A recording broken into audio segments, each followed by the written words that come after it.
Depois deste sermão, você nunca mais responderá à saudação a seguir da mesma forma. Graça e paz do nosso Rei Jesus Cristo. Amém? Amém. Meus irmãos, que alegria estarmos aqui reunidos em mais um bendito e santo dia do Senhor, santo e bendito dia da nossa redenção, dia que celebra a nossa justificação, a nossa salvação pela graça somente. E hoje nós vamos avançar com a nossa exposição, ou a nossa série expositiva em Colossenses, cujo título é A Supremacia e a Suficiência de Jesus Cristo. A supremacia e a suficiência de Jesus Cristo. Deixa eu colocar aqui o cronômetro. Rapidinho.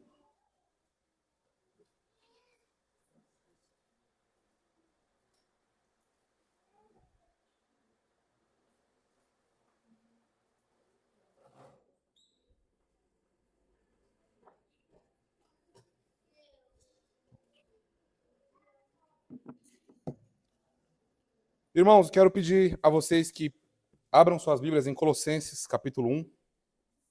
Nós vamos agora, de fato, mergulhar no texto de Colossenses. A primeira exposição foi um voo panorâmico e agora nós vamos aterrissar, não é? Nessa gloriosa e bendita floresta chamada a Carta de Paulo aos Colossenses. Agora não mais em voo panorâmico, como fizemos a primeira exposição. Portanto, agora é hora de nós descermos desse helicóptero e contemplarmos essas gloriosas montanhas que temos diante de nós. Colossenses, capítulo 1. Hoje nós leremos versos de 1 a 2 apenas. Colossenses, capítulo 1, versos 1 e 2. Diz assim a Escritura: Paulo, apóstolo de Cristo Jesus, por vontade de Deus, e o irmão Timóteo, aos santos e fiéis irmãos em Cristo que se encontram em Colossos, graça e paz a vós outros, da parte de Deus, nosso Pai, e do Senhor Jesus Cristo. Oremos mais uma vez. Pai Santo, aqui estamos nós, Senhor, com profundas expectativas em ouvir a Tua voz, em contemplar o Teu Filho Jesus pelos olhos da fé, no poder do Teu Espírito. Senhor, nós rogamos a Ti que console, exorte, repreenda, edifique e fortaleça o Seu povo. Povo que o Senhor aliançou no Teu Filho, pelo bendito poder do Teu Espírito. Senhor, nós rogamos a Ti que Jesus Cristo seja ainda mais desejável aos nossos corações. Que o Teu bendito e santo Evangelho rasgue as nossas almas e nos humilhe. Senhor, queremos ver a glória do Teu Filho no Evangelho, nesses 2 versículos que lemos. Senhor, salve pecadores, obstinados e hipócritas nessa noite. Por favor, ó Deus, continue a preparar o coração dos nossos filhos para se encontrarem com Teu santo Filho Jesus. Que eles possam, nesse encontro, odiar os seus pecados e se apegarem em Jesus com toda a força que há neles. Senhor, por favor, faça isso pelo poder da Tua palavra. Que as minhas fraquezas e debilidades não sejam, em hipótese alguma, pedra de tropeço para os meus irmãos, mas que o Senhor use esse vaso frágil que carrega o tesouro do Teu Evangelho nessa noite. Senhor, faça isso para a glória do Teu nome. É em Cristo Jesus que nós oramos e agradecemos. Amém e amém. Quem é você? Começo o sermão fazendo essa pergunta um tanto quanto complexa e difícil de responder. Talvez você nunca tenha ouvido essa pergunta. Quem é você? E ao responder essa pergunta, talvez muitas coisas tenham aí ou estejam passando na sua cabeça. Talvez você pense em sua profissão. É muito comum a gente se identificar ou dizer o que somos a partir daquilo que nós fazemos. Talvez você pense na sua formação acadêmica, não é? Seu mestrado, doutorado, sua pós-graduação. Talvez você pense em sua família em que você nasceu, família em que você se encontra. Há várias maneiras de nós respondermos a essa pergunta. Eu quero fazer um salto no passado rapidamente para nos ajudar a ilustrar um pouquinho mais e melhor de como é necessário que nós saibamos, enquanto crentes, enquanto cristãos, responder a essa pergunta. No século XVI, a Inglaterra experimentou um grande avanço da fé reformada, da fé protestante, sob o rei Eduardo VI. Ele foi o primeiro rei inglês educado inteiramente sob a influência da reforma protestante. Então, nesse período nós temos um nome, além do rei Eduardo, que era a máxima autoridade civil ali, e religiosa também na Inglaterra, nós temos um nome muito importante que acende aos nossos olhos quando nós contemplamos esse período na Inglaterra, que é o Thomas Cranmer. Um nome de destaque quando falamos sobre a reforma inglesa. Ele foi arcebispo de Cantuária e teve um papel fundamental na separação da igreja da Inglaterra da igreja romana. Não é? Ele teve um papel assim ímpar nesta separação. Ele foi muito importante e fez algumas reformas significativas. Menciono algumas delas. Ele fez muitas reformas litúrgicas, sendo uma delas o grande autor daquele livro de oração comum, que era usado e lido, não é, nas liturgias na igreja da Inglaterra. Ele fez reformas doutrinárias. Ele foi o autor dos 42 artigos da religião, que futuramente foi base para os 39 artigos, que é a confissão de fé da igreja da Inglaterra. E ele se mostrou fiel ao evangelho, afirmando sem igual a doutrina da justificação somente pela fé. E ele se manteve assim, mesmo sob perseguição. Após a morte do rei Eduardo VI, que se deu em 1553, sua meia-irmã, Maria I, ou Maria Sanguinária, ou Blood Mary, ascende ao trono em 1553. Thomas Cranmer é preso e, após meses de tortura psicológica e física, Thomas assina uma retratação da sua confissão de fé. Ele retrocede, ele dá um passo para trás. Mas isso não foi suficiente para deter Blood Mary, e o nome não é à toa. Autora de perseguições, incursões, mortes, incêndios, inquisições aos nossos pais protestantes e puritanos, ela era realmente sanguinária e fez jus ao nome, Blood Mary. Thomas, apesar de ter renunciado à fé protestante e ter assinado um documento, portanto, ele ainda assim foi levado à fogueira. E pouco antes de ser morto, em 21 de março de 1556, ao ser levado diante da fogueira, Cranmer reafirma a sua fé. Ele primeiro coloca a mão que assinou a retratação no fogo e disse que esta mão que ofendeu o Senhor queime primeiro. E a sua mão queima. E logo em seguida ele faz uma grande confissão de fé pública, declarando a sua fé, a sua segurança na doutrina da justificação pela fé. Cranmer, portanto, termina sendo lançado à fogueira e morto como um mártir cristão. Ele fez o que fez, pois ele sabia quem ele era em Jesus Cristo. Ele não tinha dúvidas de quem ele era em Jesus, apesar de um momento de fraqueza ter retratado na fé. No último momento, ele reafirma a sua fé e abraça o seu Redentor rumo à morte, ou melhor, rumo à verdadeira vida. Mesmo estando preso, prestes a ser morto, com uma mão queimada ou com uma mão a menos, ele sabia quem ele era em Jesus e isso bastava. Isso foi o suficiente para que o último canto do cisne, desse glorioso cisne da fé protestante e reformada na Inglaterra, gritasse sola fide. O que isso tem a ver comigo e o que isso tem a ver com você? Onde está você, onde estamos nós nisso tudo? O que nós temos a ver com esse evento histórico do século XVI? Irmãos, tem tudo a ver. Tem tudo a ver. Se a nossa identidade em Jesus Cristo não estiver bem fundamentada, se nós não soubermos quem nós somos em Jesus Cristo, seremos os mais tristes dos homens e os mais tristes das mulheres. E na primeira aflição e dificuldade abandonaremos a fé. Então se faz necessário sabermos quem somos em Jesus Cristo. E aí vem a nossa afirmação teológica do texto que lemos.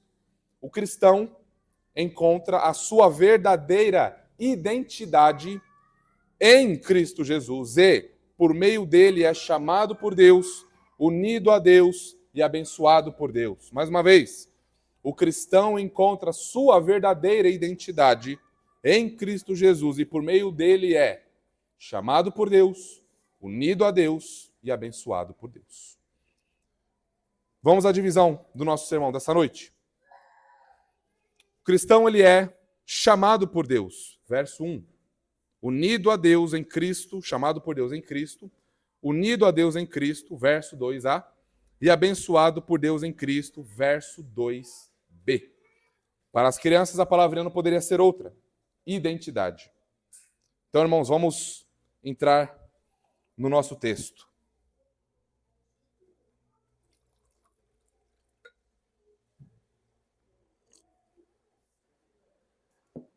Vamos ler o verso 1 mais uma vez. Paulo, apóstolo de Cristo Jesus, por vontade de Deus, e o irmão Timóteo. Aqui nós temos algo que é comum em uma carta escrita no primeiro século. Nós estamos diante de uma carta que foi escrita no primeiro século, e, portanto, há maneiras de identificarmos uma carta escrita no primeiro século. Então, o que nós encontramos aqui logo no primeiro verso? Um padrão bem estabelecido do século I. Nós temos a apresentação do remetente, quem está escrevendo a carta. Nós temos a apresentação dos destinatários. Nós temos saudação e nós temos a bênção do autor sobre os destinatários. É bom lembrarmos que Paulo escreve Colossenses preso. Ele está preso em Roma, mas ele não está sozinho. Ele está com o seu pupilo, o seu filho na fé, o jovem pastor e pregador, entregador de carta, delegado apostólico Timóteo, o secretário apostólico, o delegado apostólico mais amado por Paulo, o jovem Timóteo. E aí a gente tem em segundo lugar Tito, não é?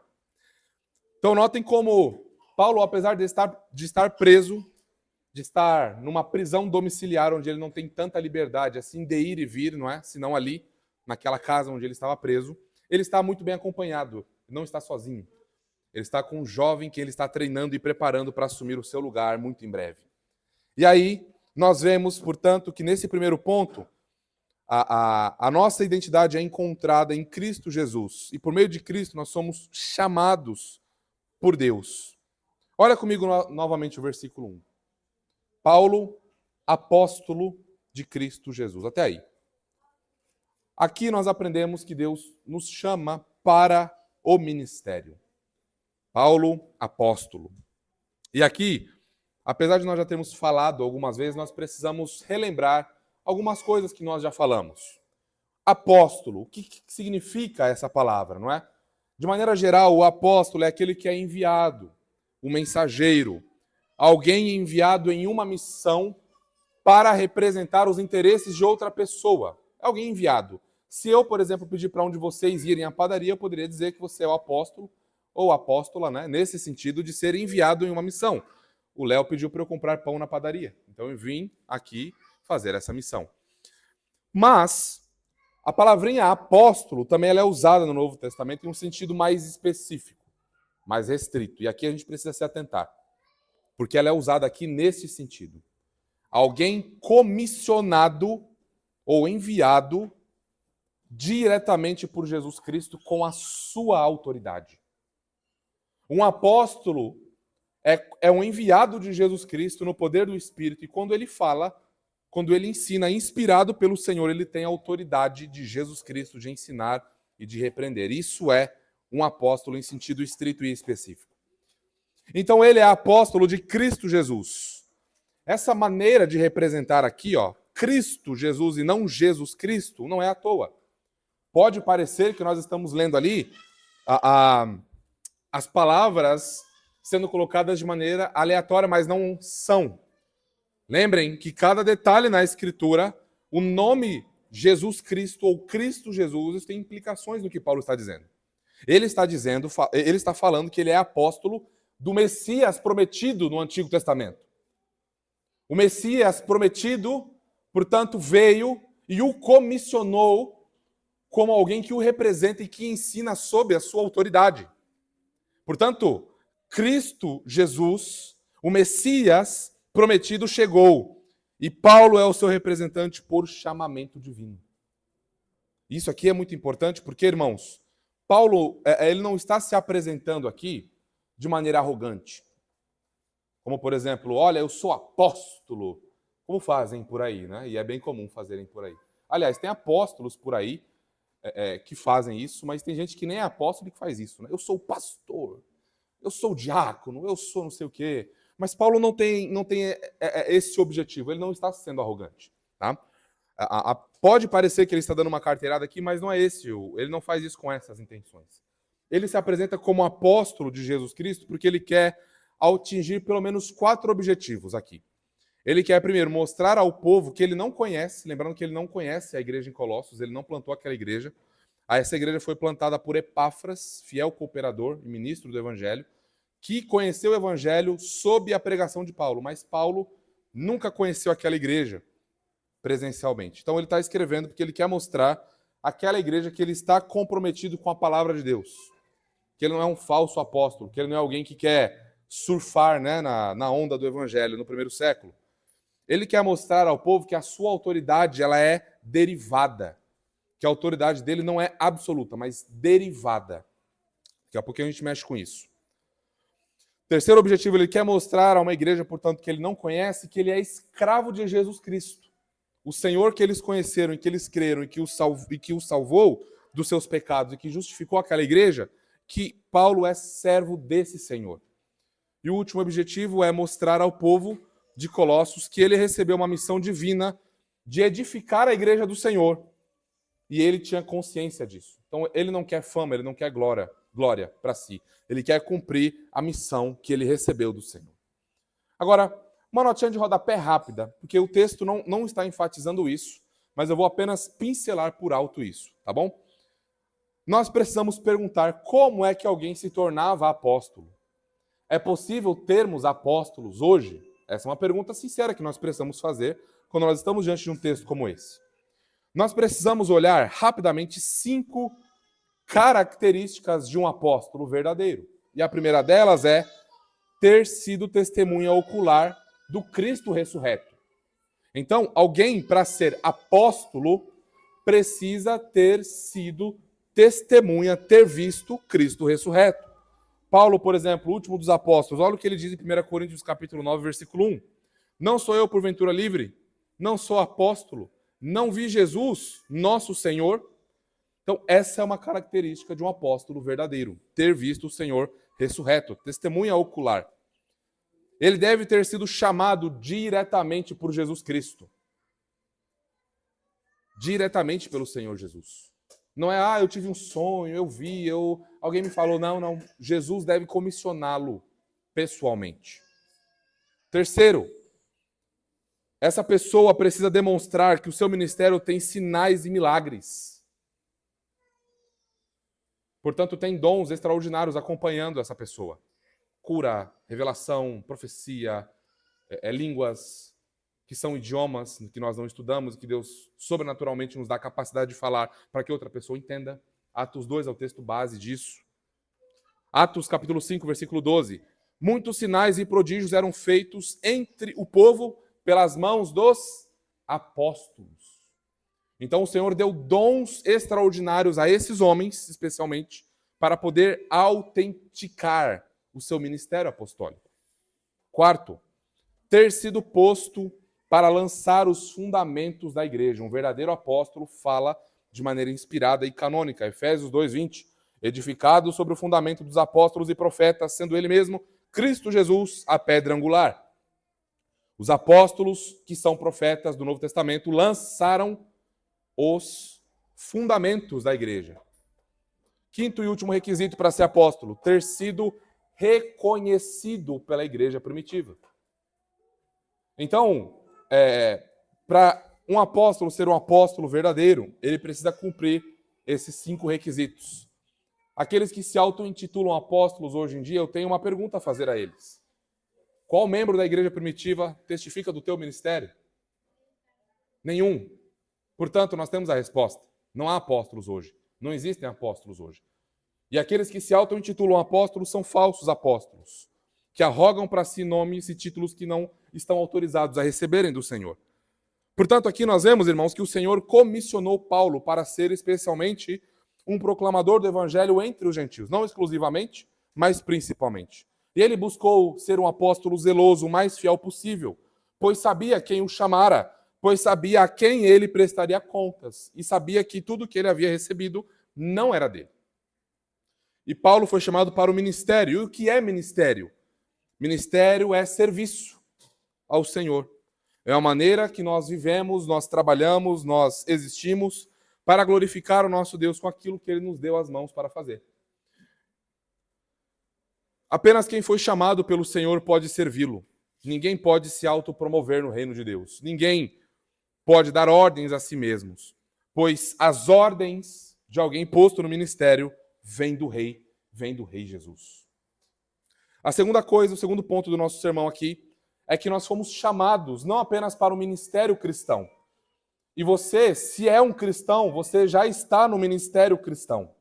Nós temos noivos que estão prestes a se casar aqui. E eles entrarão nesse santo e bendito local chamado casamento.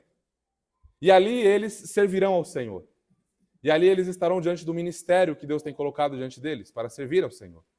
Os que são solteiros também foram colocados no ministério. Vocês são chamados a servir a Jesus na sua solteirice, na sua viuvez. Então, irmãos, não existe crente parado. Ah, Deus não me chamou para ser apóstolo, Deus não me chamou para ser pastor, Deus não me chamou. Você é marido, você é esposa, você é filho, honre ao Senhor onde você está plantado. Ah, eu sou solteiro, honre o Senhor na sua solteirice. Há muita coisa para fazer enquanto solteiro. Há muito tempo para gastar em oração, há muito tempo para planejar, proclamar o evangelho, há muitos livros para ler. Casado é mais legal que você ler junto, não é? Mas vejam, então não existe um cristão que não esteja no ministério. Você pode não ter um ministério público na igreja, mas você foi posto em um ministério. O que é que você está fazendo? Como você está servindo a Deus? Você precisa responder essa pergunta. Porque Deus não chamou você à ociosidade. Deus chamou você ao trabalho. Paulo está preso, o que ele está fazendo? Ai, os céus. Está escrevendo carta, está pregando o evangelho, está doutrinando o povo.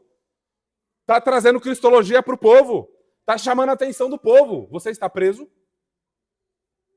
Então por que é que você está tão ocioso? Por que é que você está tão ociosa? Irmãos, arregacemos as mangas e trabalhemos para a glória do nosso Deus, para o avanço do evangelho.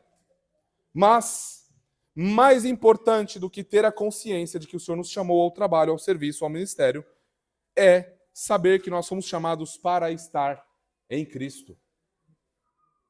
Nós somos chamados para estar em Cristo. Veja, versículo 1 ainda. Paulo, apóstolo de Cristo Jesus. Para tudo aí. Aqui, ó.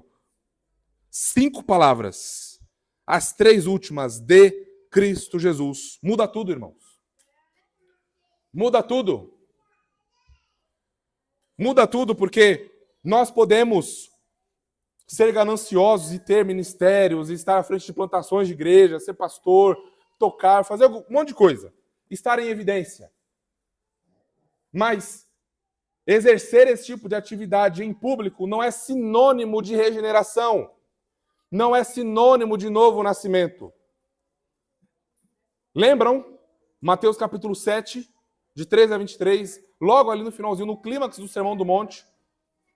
Na segunda vinda, pessoas se aproximarão de Jesus. Senhor, Senhor, nós profetizamos, fizemos muitos milagres, expulsamos demônios em teu nome.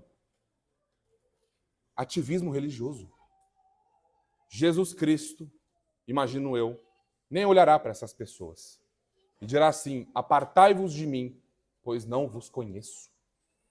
Então a primeira coisa, apesar de essa ser a segunda, que nós precisamos nos certificar é se estamos em Jesus, é se pertencermos a Jesus. Esse de Cristo Jesus aqui tem dois sentidos. Paulo não pertence a si mesmo.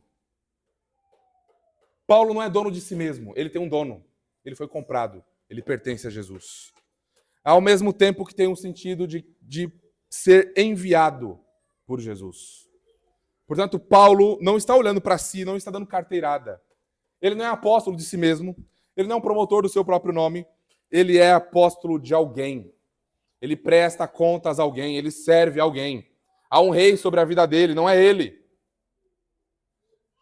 É Cristo Jesus, o Senhor. Paulo sabe disso. Ele não se apega ao seu ministério e nós não deveríamos nos apegar ao nosso próprio nome, aquilo que fazemos assim.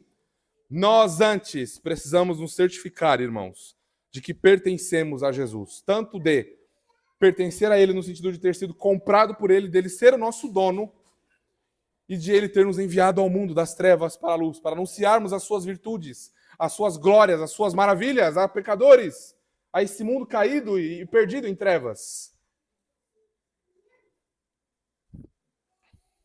Nós podemos perder nosso ofício. Podemos deixar as coisas que fazemos, perder algum ministério público, por diversas circunstâncias. Imagina eu, por exemplo, se eu perder a voz. Acabou, não prego mais com voz. Vai ser uma tristeza, mas vocês teriam outros pregadores aqui no meu lugar. Eu não conseguiria pregar mais. Mas eu continuaria em Jesus Cristo. Se eu não conseguisse usar minhas pernas para me locomover e subir escadas ou coisas dessa natureza, eu permaneceria em Jesus Cristo. Não é?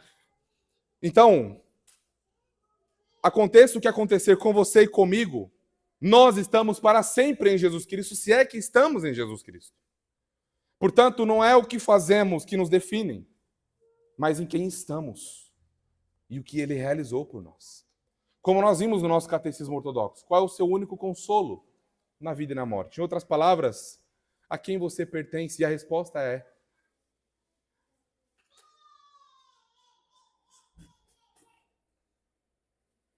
que eu não sou de mim mesmo, mas pertenço corpo e alma na vida e na morte ao meu fiel Salvador Jesus Cristo. E Ele já pagou por todos os meus pecados com seu sangue precioso e libertou-me da tirania do diabo. E Ele também cuida de mim e você vai. E ali a gente descansa. Por isso, a nossa identidade enquanto pessoas, enquanto humanos, enquanto cristãos, não deve residir naquilo que fazemos. Não pode residir naquilo que fazemos, mas naquilo que Jesus Cristo fez, naquilo que Jesus Cristo realizou. Somos dele pela fé, ele é nosso pela fé, e nada pode mudar isso. Nada pode mudar isso, irmãos. Veja o texto que nós lemos no início, Romanos 14:8. Porque se vivemos, para o Senhor vivemos. Se morremos, para o Senhor morremos. Quer pois vivamos ou morramos, somos do Senhor. É dele que nós somos, na vida e na morte. Ele é o nosso contentamento na vida e na morte. É para ele que vivemos na vida e na morte. Ele a quem servimos na vida e na morte. Por isso que nossos olhos devem estar nele, meus irmãos. Em Jesus Cristo e em mais ninguém e mais nada. Tudo passa, tudo é passageiro. Hoje você está no emprego, amanhã você não está mais. Hoje você está em um mestrado, amanhã você não está mais. Hoje você tem filhos, amanhã você não tem mais. Hoje você está casado, amanhã você e o seu cônjuge não estão mais aqui. Tudo passa muito rápido. Mas aqueles que fazem a vontade de Deus permanecerão para sempre. E essa é a nossa esperança, irmãos. Aqui reside, portanto, onde nós devemos achar quem nós somos. Em Cristo Jesus. E nós vemos Paulo agora avançando que ele é apóstolo de Cristo Jesus por vontade de Deus. Para aqui. A gente também não tem tempo para entrar, porque esse não é o objetivo central, a ideia central, não são esses temas que perpassam. A ideia central desse texto é quem nós somos em Jesus Cristo, e Paulo está nos apresentando isso aqui. o que ele é, o que ele fez, onde nós devemos ter a nossa segurança. Porém, nós passamos rapidamente por alguns assuntos, nós não podemos enfatizar esses assuntos, senão a gente acaba roubando de vocês o que Deus quer ensinar nessa porção da sua palavra. Mas nós precisamos rapidamente mencionar isso aqui, ó, por vontade de Deus. E quando nós olhamos a escritura de Gênesis e Apocalipse, irmãos, nós temos uma riqueza de detalhes sobre a teologia da vontade de Deus. Nós temos algumas distinções que nós precisamos atentar para quando nós estivermos diante de textos assim, nós saibamos o que a escritura está dizendo. Então, vontade de Deus. Deixa eu apresentar a vocês algumas distinções que nós encontramos na escritura quando o assunto é vontade de Deus. Então, é um pouquinho denso, preste a sua atenção, mas a gente vai passar rápido por isso. Então nós temos pelo menos 6 distinções quando o assunto é vontade de Deus. Então você que está anotando, pega aí o seu caderninho. Nós temos a primeira, chamada de vontade de beneplácito. Essa vontade de beneplácito indica o bem que Deus realiza de maneira soberana e sem igual. É a sua vontade de beneplácito, aquilo que Deus quer fazer e que Ele vai fazer por sua soberania. O texto base é Efésios 1:5. Nós temos aquilo que nós chamamos de vontade de sinal, que indica o que Deus requer do homem. Texto base, Eclesiastes 12:13. Nós temos também aquilo que é chamado de vontade absoluta. Indica o que deve acontecer sem qualquer condição. É incondicionalmente que isso vai acontecer porque Deus simplesmente quer. Isaías 46:10. E farei toda a minha vontade, um texto bem conhecido. Nós temos aquilo que é chamado de vontade condicional. Indica os meios que Deus usa para alcançar um fim, né? Deus usando ali aquilo que nós chamamos de causas secundárias, usando a criação para alcançar um fim. Lucas 8:50 é o texto base para isso. Nós temos também aquilo que nós chamamos de vontade eficiente, que é o que Deus realiza também, não é? Pode parecer, é muito semelhante com a vontade condicional, mas tem algumas distinções aqui, indica o que Deus realiza por meio da criação, tá bom? Apocalipse 17, 16 e 17. E por final nós temos aquilo que nós chamamos de vontade permissiva. Indica que o mal, por exemplo, que Deus decide não impedir, Ele permite para alcançar fins e propósitos gloriosos e santos que nós não conseguimos compreender. Por exemplo, nós vemos a crucificação do nosso Senhor Jesus Cristo, em Atos 2, 22 a 24, ele usando, não é? Permitindo Herodes, Pôncio Pilatos e todos os ímpios ali crucificarem o Senhor da glória, a realizarem o maior mal, a crucificarem o próprio Deus. É comum vocês verem tudo isso resumido em dois pontos apenas. Em vontade decretiva ou vontade de decreto, ou vontade de preceito, ou vontade revelada, ou vontade moral. Tá? Tudo isso, todas essas distinções aqui, hoje em dia, os teólogos resumem em vontade de decreto e vontade revelada ou vontade de preceito, tá bom? Só para que se você pegar algum teólogo mais recente falando sobre isso, você não se frustre, tá bom? Se você pegar os mais antigos, você vai encontrar essas distinções mais aprofundadas, tá certo? Irmãos, vamos aplicar isso que nós acabamos de ver. Temos 3 aplicações desse primeiro ponto para fazer.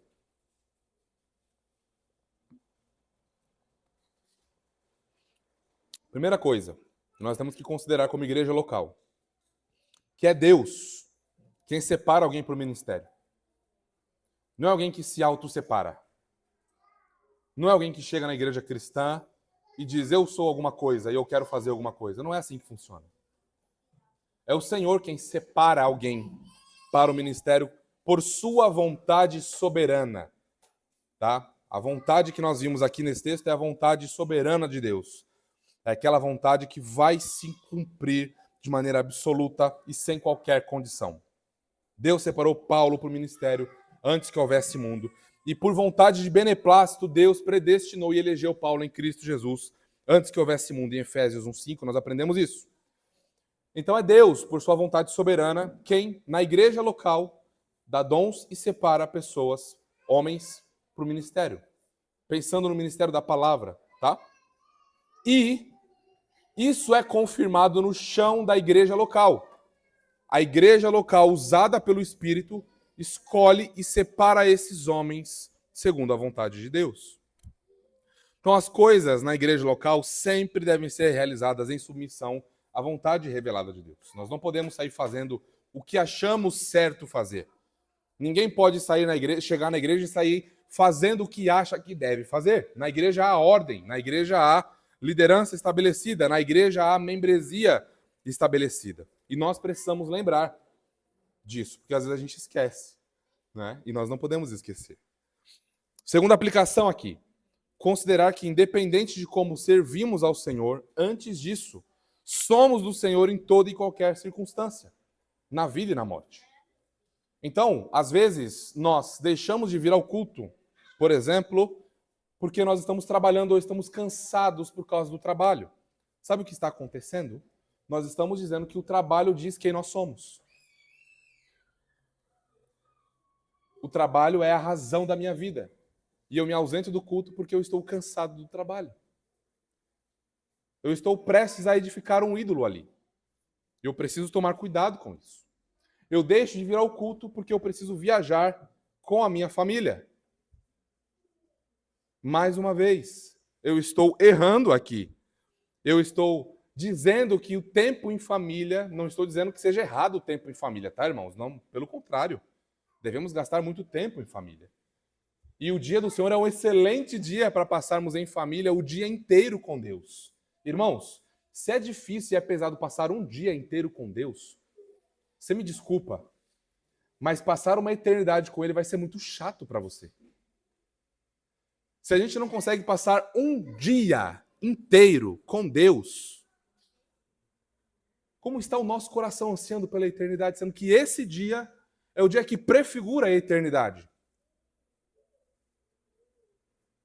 Então, o que está acontecendo aqui é que nós estamos deixando de considerar isso. As circunstâncias estão mostrando quem nós somos. Quem nós somos? Eu sou alguém que trabalha demais. Olha a sua identidade surgindo aí. Eu sou alguém que não descansa. Eu sou alguém que não viaja. Eu preciso viajar. Eu sou alguém atrasado, que deixa tudo acumulado e eu vou lá e uso o dia do Senhor para fazer as coisas.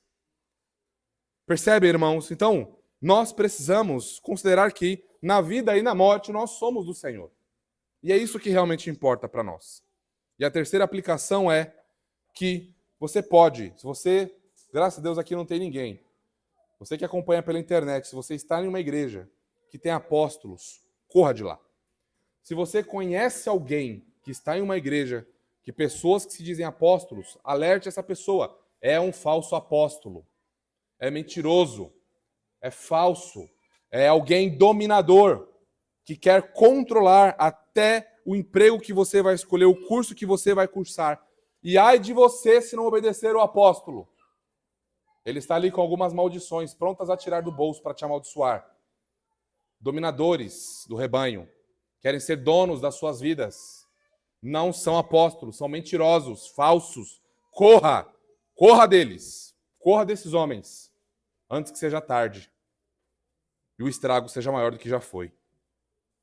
Então, rejeitar todos esses que se auto-intitulam apóstolos, pois eles não são apóstolos de Cristo. Não tenha medo de dizer isso, porque eles são falsos apóstolos, sim. Segundo ponto do nosso sermão. Lembrando que nós estamos considerando que o título do nosso sermão é a identidade do cristão em Cristo. E nós estamos considerando que nós, como cristãos, encontramos a nossa verdadeira identidade em Jesus. E por meio de Jesus, nós somos chamados por Deus, unidos a Deus e abençoados por Deus em Cristo. Vamos considerar agora o segundo ponto do nosso sermão, que é unido a Deus em Cristo. Versículo 2, vamos lá. Aos santos e fiéis irmãos em Cristo. Até aí. Nós somos unidos a Deus em Cristo em santidade e fidelidade. Significa que santos são aqueles que são separados do mundo. Lembram da nossa condição anterior? Mortos em delitos e pecados, escravos do império das trevas, mortos para Deus. Então, os santos, eles são completamente o oposto disso. Tá? O antônimo disso, vamos pensar assim. Eles são separados, eles são purificados da sujeira cerimonial. E agora eles podem ter acesso ao Senhor. Eles são aqueles que foram batizados, lavados pelo lavar regenerador do Espírito. Portanto, aqueles que nasceram de novo, aqueles que foram batizados pelo Espírito em Cristo Jesus, estão no corpo de Cristo Jesus. Portanto, esses são santos. Essa palavrinha santos era um título que era usado para descrever aqueles que eram da nação física de Israel. E o que nós estamos vendo é que Paulo está escrevendo a gentios principalmente, apesar de termos judeus lá, mas o grupo em Colossos é majoritariamente gentil. E Paulo está chamando esse povo de santos. Sabe o que significa, irmãos? Significa que o Israel tipológico, que era a nação física, deu lugar ao Israel real e ao Israel verdadeiro.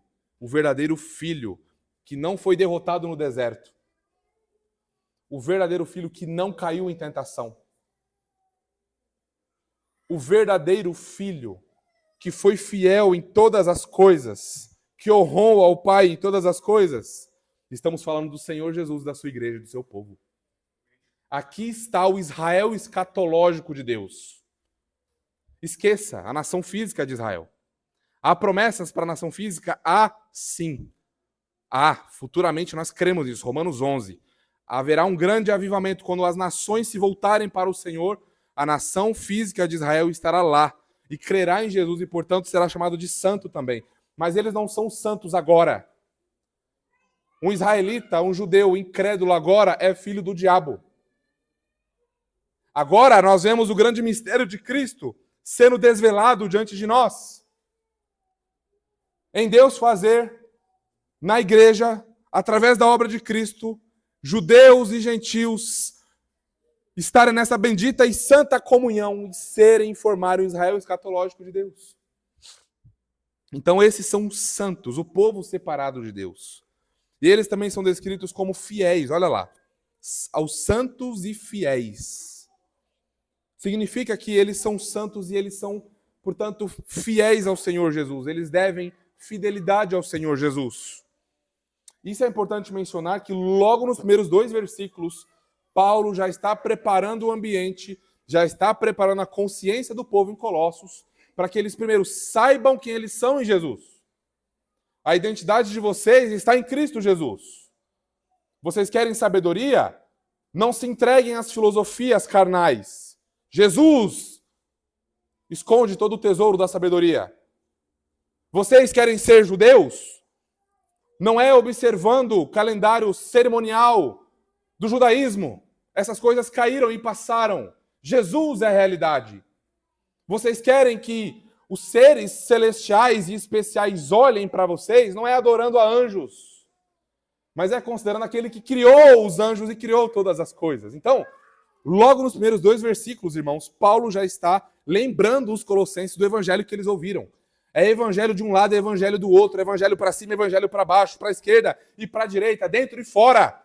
Ele está voltando os olhos dos colossenses para uma única pessoa que eles nunca deveriam ter deixado de olhar. E nós nunca devemos também deixar de olhar para ele, para a glória dele.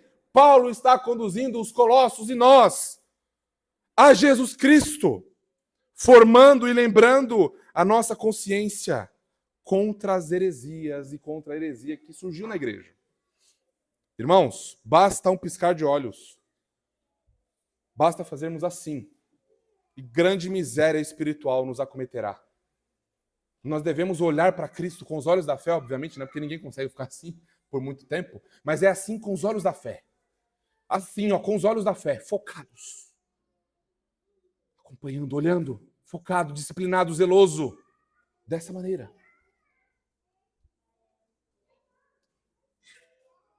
E é interessante a gente mencionar aqui, irmãos, que não há nenhuma virtude em nós mesmos. Não é? Que virtude poderia haver em nós? Mortos em delitos e pecados, desgraçados, herdeiros do inferno, vermes, como éramos. Olha o que Paulo menciona aqui. Aos santos e fiéis irmãos em Cristo. Significa que é em Cristo onde nós somos chamados de santos e de fiéis. Nós fomos unidos a Deus em Cristo. Você está percebendo isso? Não são os seus pecados que te definem mais. Ah, eu sou uma pessoa irada. Ah, eu sou uma pessoa soberba. Ah, eu sou tão preguiçoso. Esqueça isso! Você é cristão, queime isso. Fala, eu sou santificado em Jesus. Eu estou sendo formado em fidelidade em Jesus. Não é mais o mundo, não é mais as desgraças, as mazelas do mundo, as nossas fraquezas que definem quem somos. Mas é o que o Senhor Jesus realizou em nós, na ocasião da nossa união com Ele pela fé. Por isso podemos ser chamados de santos e de fiéis. Em Cristo Jesus, que é um tema central em todo o Novo Testamento. Nós estamos onde nosso cabeça está. Ele está sentado nas regiões celestiais, estamos com Ele. Ele está à destra do Pai, estamos com Ele. Ele está reinando em glória, estamos com Ele. Ele foi sepultado, fomos sepultados com Ele. Ele ressuscitou em glória, ressuscitamos com Ele. Ele ascendeu, ascendemos com Ele. Irmãos, olhem para a glória do Evangelho. Não permita mais que os seus pecados digam quem você é. Não deixe mais as suas fraquezas dizer quem você é. Não deixe mais Satanás dizer quem você é. Não deixe mais o mundo dizer quem você é. Olhe para o Evangelho da Graça e veja quem você é. Vocês notaram que há um contraste nesse texto? Olhem comigo mais uma vez. Olhos no texto. Presta atenção. Em Cristo que se encontram em Colossos. Em Cristo e em Colossos. Aqui nós encontramos a base para aquilo que Agostinho chamou de a cidade de Deus e a cidade dos homens. O que isso significa para nós? Significa que em Cristo a nossa condição celestial dita como nós vivemos em Colossos. Significa que não é mais Colossos que vai dar as ordens para nós. Não é mais a nossa antiga vida, a nossa antiga maneira de viver terrena que vai dizer quem nós somos. Mas é a nossa condição celestial de regenerados em Cristo que vai ditar como deve ser a nossa condição terrena. É isso, irmãos. A nossa condição celestial, quem vai dizer quem nós somos em São Paulo, quem nós somos na Zona Leste, quem nós somos em Tatuapé. Por isso que nós precisamos considerar isso com muito zelo. Se nós estamos em Cristo e fomos unidos a Ele, que é o cabeça, a videira, onde nós somos os ramos, nós necessariamente frutificaremos. Nós necessariamente cresceremos. Por isso que somos santos e fiéis em Colossos. Porque antes de estarmos em Colossos, agora nós estamos em Cristo Jesus. Ainda no versículo 2. Vamos mastigar bem o versículo 2. Você vai memorizar isso aqui hoje.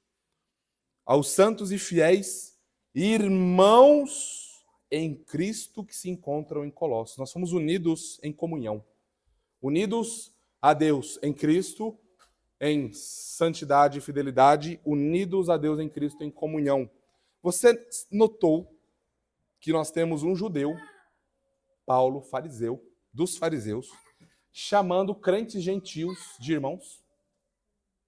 Isso aqui é quase uma blasfêmia para um judeu ortodoxo hoje em dia. Claro, se você não souber hebraico, se você souber hebraico, ele vai te chamar de irmão. Se você não souber hebraico, não, aí a coisa fica difícil. Se você souber hebraico, conversar com ele em hebraico, cantar salmos com ele em hebraico, ele te chama de irmão. Fala, não, você não é gentil, você é judeu. Aí a gente fala, não, você está certo, só que espiritualmente eu sou judeu, você não. Paulo está chamando crentes gentios de irmãos. Mais uma vez, é o grande mistério do Evangelho, que estava oculto anteriormente, mas que nos foi agora desvendado. Esse é o mistério de Cristo. Jesus, o verdadeiro Israel, que foi tipificado pela nação de Israel física, agora ele, como novo Adão corporativo, Ele é quem concentra todas as bênçãos pactuais do povo de Deus. De tal forma que agora qualquer um que crê no Filho, Jesus Cristo, pode ser chamado de filho de Abraão. Abraão é o nosso pai na fé. Veja, Gálatas 3, versos 14 e 29. Cristo nos resgatou da maldição da lei, fazendo-se ele próprio maldição em nosso lugar. Porque está escrito, maldito todo aquele que for pendurado em madeiro. Para que a bênção de Abraão chegasse aos gentios. Em Jesus Cristo, em Jesus Cristo. A fim de que recebêssemos pela fé o Espírito prometido. Versículo 29. E se sois de Cristo, também sois descendentes de Abraão e herdeiros segundo a promessa. Não há circuncisão mais a ser feita. Vocês devem observar o calendário cerimonial da lei de Moisés, senão vocês não são salvos. Heresia! Vocês devem observar o sábado conforme a antiga aliança. Heresia! Vocês devem observar as festas da heresia. Tudo se cumpriu em Jesus. Se somos de Jesus, somos descendentes de Abraão e herdeiros segundo a promessa. Nós somos judeus espirituais em Jesus Cristo, para o escândalo daqueles que se auto-intitulam filho de Abraão segundo a carne.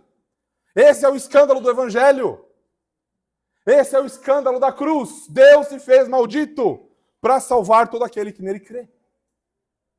Filho de Abraão é aquele que crê em Jesus e não há ninguém que pertence a Jesus que não tenha fé. Todos aqueles que são filhos de Abraão têm fé em Jesus. Assim nós vemos o muro de separação sendo derrubado. Nós vemos agora a beleza multifacetada ou multiétnica na igreja. Nós vemos como a bênção do pacto abraâmico agora em Cristo Jesus abençoa a todo mundo. Deixa eu provar isso para você. Você é brasileiro, mas nós comungamos com argentinos, com judeus, com samaritanos, com alemães, com árabes, com angolanos, italianos, eslavos, ingleses e chineses, e aí vai. O Senhor não faz acepção de pessoas. Ele salva qualquer etnia. Pessoa que nasceu em qualquer região, ele salva. E essa é a glória da igreja. A beleza da igreja, irmãos. A bênção do pacto abraâmico em Jesus Cristo alcançando o mundo. Veja, Gálatas 3, 28. Dessarte, não pode haver judeu, nem grego, nem escravo, nem liberto, nem homem, nem mulher, porque todos vós sois um em Cristo Jesus. Somos um povo, um único corpo em Cristo Jesus.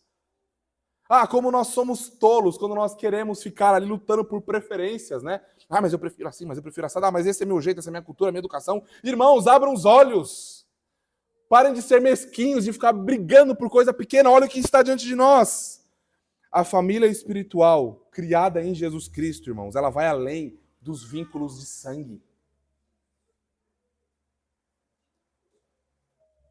Eu não sei se você já teve a experiência de ser socorrido na madrugada por irmãos em Cristo, enquanto familiares te abandonaram.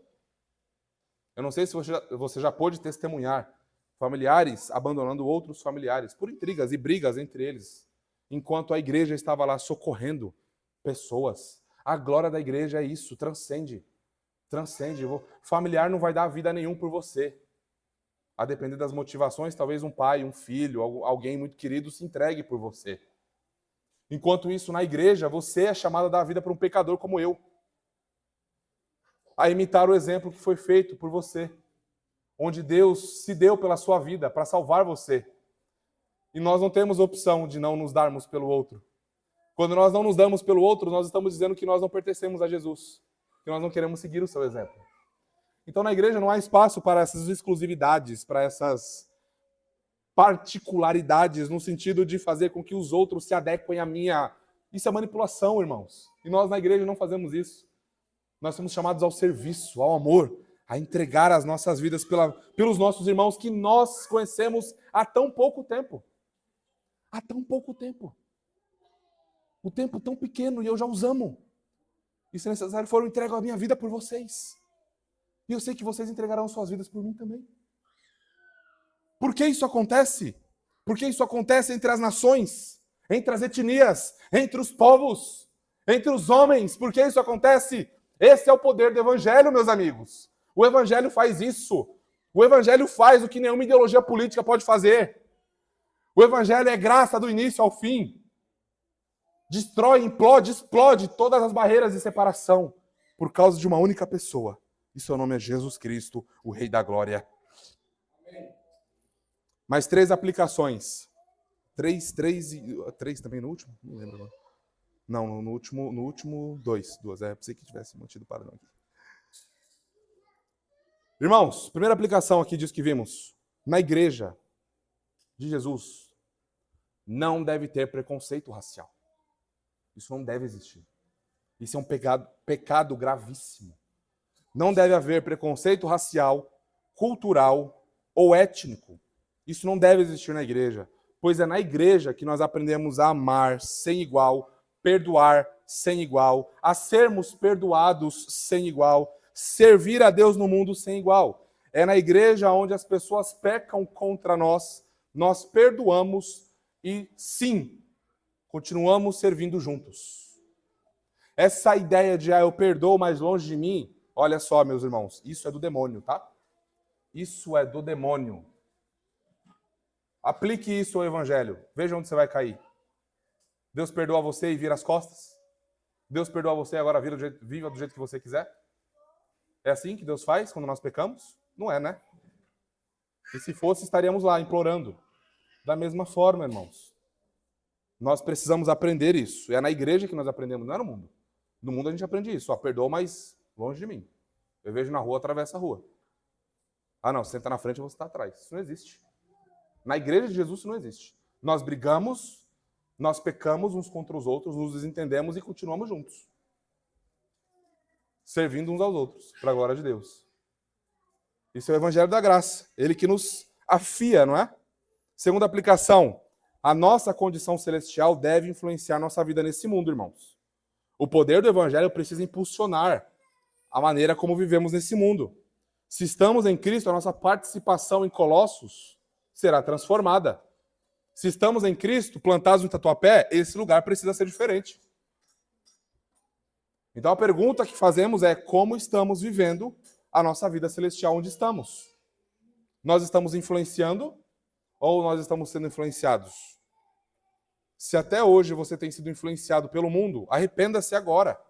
Busque graça em Jesus para que você, certo de quem você é em Cristo, você influencie Colossos. Você influencie sua família. Você influencie o seu bairro, a sua cidade onde estamos. Terceiro ponto, aplicação. Devemos nos preocupar quando irmãos faltam nas atividades da igreja, principalmente nos cultos dominicais. A principal evidência de decadência espiritual se abrindo ou se achegando é o abandono dos cultos, por qualquer razão que seja, com exceção das obras de necessidade, de misericórdia e de caridade, né, que nós aprendemos no nosso curso de membresia. Às vezes nós nos ausentamos ao culto porque nós precisamos socorrer um familiar. E ninguém pode socorrê-lo, eu preciso socorrê-lo. Às vezes nós nos ausentamos no culto porque nós precisamos cuidar de alguém na rua que foi acidentado e não tem ninguém, só estou eu ali. Então, essas são razões lícitas, não é? Aquilo que é permitido fazermos no dia do Senhor sem quebrarmos o mandamento. Agora, quando não é nenhuma dessas coisas que nos faz faltar ao culto, nós estamos pecando contra Deus. Estamos quebrando o seu mandamento, quebrando o seu santo dia. Então, irmãos, devemos tomar cuidado, pois a decadência espiritual, a falência espiritual, ela vai chegando em uma família conforme ela vai negociando facilmente o culto. Dessa forma, ao nos preocuparmos com os nossos irmãos, aos quais nós somos aliançados e unidos em comunhão em Cristo, nós mostramos preocupação, zelo, cuidado e amor.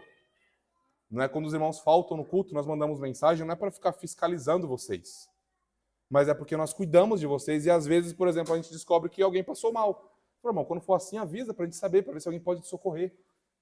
Ah, eu precisava de carona, meu irmão, tem um monte de gente com carro aqui na igreja para te buscar. Ah, eu não posso dirigir, tem um monte de motorista que pode dirigir. Então, nós precisamos nos atentar a isso, não é? Que o que temos é para servir os nossos irmãos, por amor a eles, por cuidado a eles, não é? Vamos agora para o nosso terceiro e último ponto. A nossa identidade está em Cristo, portanto. E agora nós vamos ver que em Cristo nós somos abençoados por Deus. Verso 2, a parte B.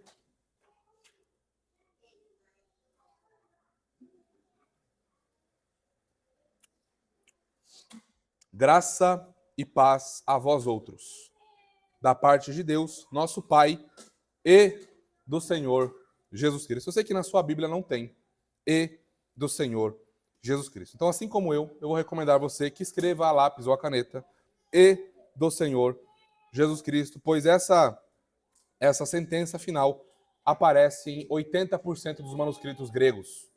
Tá? 80% dos manuscritos gregos essa expressão aparece. Então, uma palavrinha rápida sobre isso. Dos mais de 5.000 manuscritos gregos que nós temos, 95% dessa quantidade de manuscritos concorda sem igual. Nós não temos nada nesses 5% aqui que discorda nenhuma doutrina importante. Nós temos coisas assim, algumas omissões, tá? Alguns nomes que são colocados, outros não. Então, eu entendo que a maneira de nós compreendermos isso de maneira mais clara é seguir o caminho da maioria dos manuscritos. Então, se 80% de 100 contém essa expressão, eu entendo que isso é a palavra de Deus, deve estar nas nossas Bíblias, portanto. Então, eu recomendo você que escreva aí, e do Senhor Jesus Cristo. Se você tiver uma CF, você não vai ter problema com isso, tá lá. A CF Almeida Corrigida Fiel, tá bom? Então, vamos olhar aqui que nós somos abençoados por Deus em Cristo com graça. Olha lá. Graça e paz. Vamos olhar graça.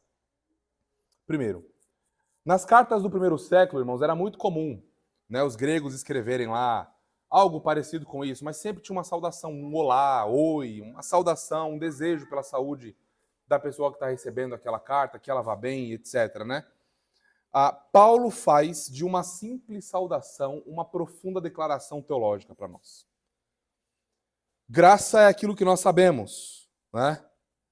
Paulo quer sinalizar para a gente aqui, logo no versículo 2, o que ele vai sinalizar, fechando lá no capítulo 4. Lá no capítulo 4, ele vai finalizar a carta dizendo: a graça seja convosco. Ele vai abrir Colossenses com graça. Ele vai fechar Colossenses com graça. Sabe o que ele está dizendo para nós? Que tudo na nossa vida cristã não é mérito. Não é mérito nosso. Não é trabalho nosso. É graça do início ao fim. E o que é graça? É aquela disposição amorosa de Deus não nos tratar segundo os nossos pecados e nos perdoar incondicionalmente em Jesus. Isso é graça. É graça do começo, é graça no fim. E aqui em Colossenses, nós, nos primeiros 2 versículos, já somos lembrados de que toda a religião de obras derrete diante do evangelho da graça de Deus. Não é depender de você, das suas forças, nunca será.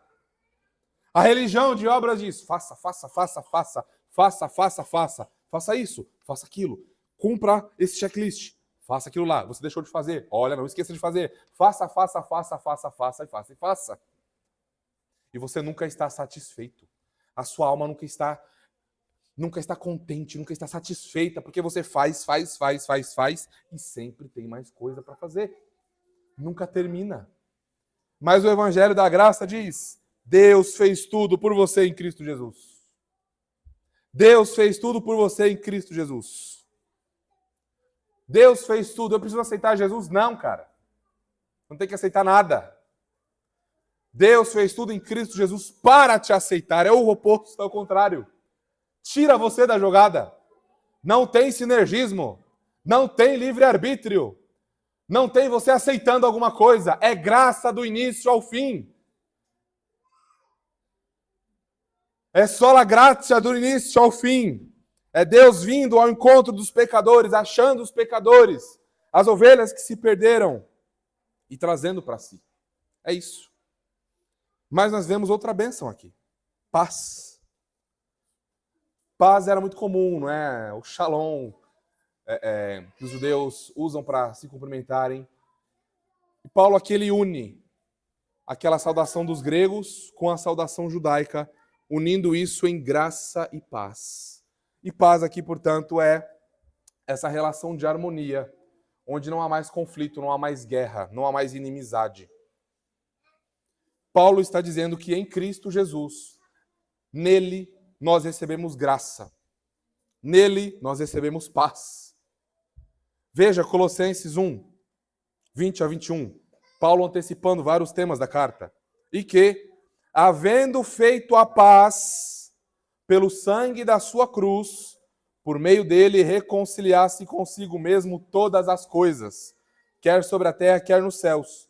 E a vós outros também, que outrora éreis estranhos e inimigos no entendimento pelas vossas obras malignas. Agora, porém, vos reconciliou no corpo da sua carne, mediante sua morte, para apresentar-vos perante ele santos, inculpáveis e irrepreensíveis. Olha como nós éramos sábios, rápidos em obras malignas. Éramos inimigos de Deus. Havia guerra entre nós e Deus. Deus o Pai. Mas o Filho se colocou no meio. O Filho foi esmagado, o Filho foi sepultado. Mas o Filho, ao terceiro dia, ressuscitou. Venceu a morte, destruiu a condenação, ascendeu aos céus e tem chamado o seu povo para si de santo, inculpável, irrepreensível, unidos a ele, santos, inculpáveis e irrepreensíveis, sem igual. É como se nós nunca tivéssemos pecado, irmãos. A justiça plena de Jesus Cristo nos é dada. Ele que foi morto, ele que foi crucificado, espancado, cuspido, coroado com uma coroa de espinhos, chicoteado, como se fosse um criminoso.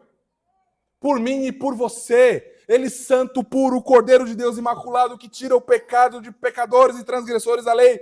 Ele morre como alguém que foi maldito, amaldiçoado. Ele se entrega como se ele tivesse sido amaldiçoado pelo próprio Pai, sem nunca tê-lo sido. Mas como se fosse. Mas ele nunca sequer cogitou o pecado. Cordeiro santo, sem igual. Nos representando aquilo que nós não podíamos fazer e aquilo que as religiões de obras querem roubar a glória. Jesus Cristo fez. Desde bebezinho nunca teve um choro egoísta. Nunca teve um choro pecaminoso. Nunca foi como os nossos filhos, amantes de si mesmos.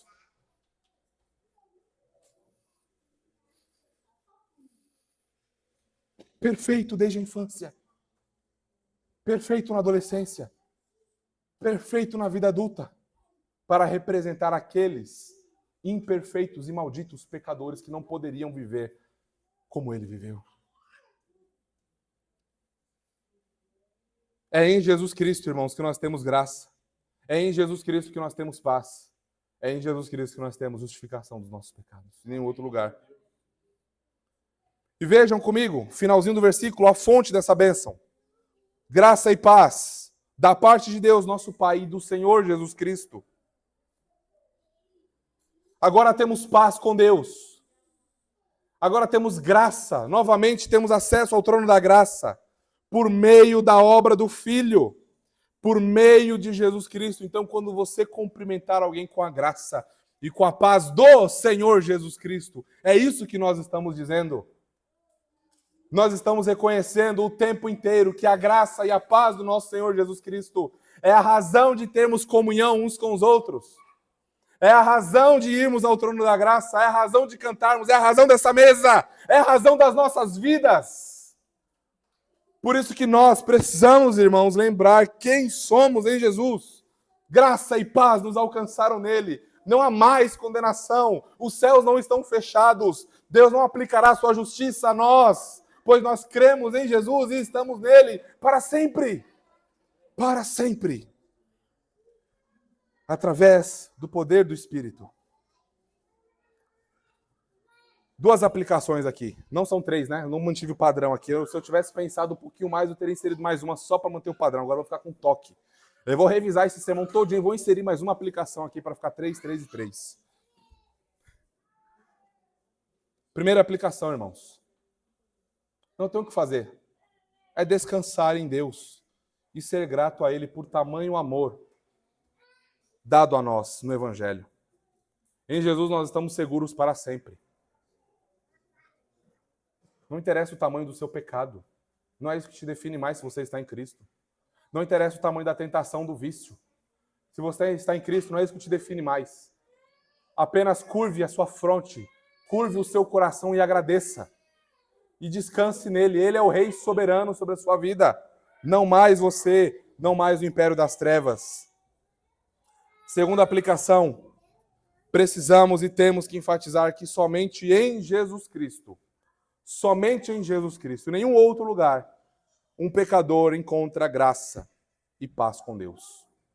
Todos os pecadores que nascem, os mais novos, os mais velhos, todos eles, por mais que se julguem virtuosos, por mais que se julguem abençoados pelo Senhor, por mais que tenham uma conta bancária boa, por mais que tenham uma bela família, por mais que julguem que suas virtudes são louváveis e se orgulham delas, por mais que essa pessoa pense que Deus está a favor dela, fora de Jesus Cristo não há paz com Deus.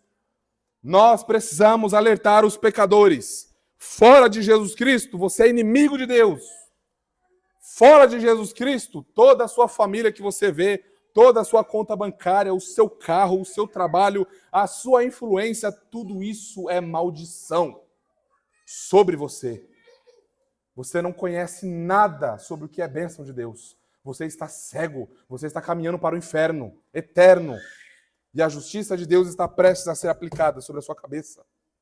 Então, fora de Jesus Cristo não há bênção nenhuma espiritual para ninguém. Não há. Não venha me falar de graça comum. Isso é suficiente para você queimar eternamente no inferno. Leve isso a sério, em consideração. Você não sabe o dia em que você passará da morte para a vida ou desta vida para a morte eterna. Então considere os seus caminhos hoje, agora. Considere os seus caminhos diante de Deus, como vai a sua vida espiritual, como está a sua alma diante de Deus. Você está em Jesus Cristo, tem paz, tem graça, ou tem condenação, ira e morte pairando sobre a sua vida? Vamos às nossas considerações finais. Irmãos, então nós consideramos aqui a identidade do cristão em Cristo Jesus. E nós vimos que o cristão encontra a sua verdadeira identidade em Jesus Cristo. E nós consideramos isso em 3 pontos, não é? A nossa identidade é que nós somos chamados por Deus em Cristo para o ministério e para o Senhor Jesus, para servi-lo. Nós fomos unidos a Deus em Cristo, em santidade, em fidelidade e em comunhão. E nós fomos abençoados por Deus em Cristo, com a graça e com a paz. E não há mais inimizade entre nós e o nosso Deus. Paulo está preso, escrevendo essa carta, mas ele sabia quem era em Jesus Cristo.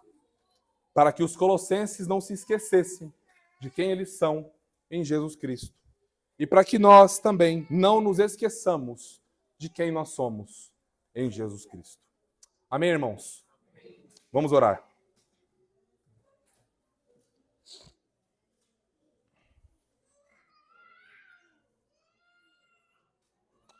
Pai gracioso, te agradecemos, Senhor, por moldar a nossa identidade no Evangelho, por meio da obra do Teu Filho Jesus.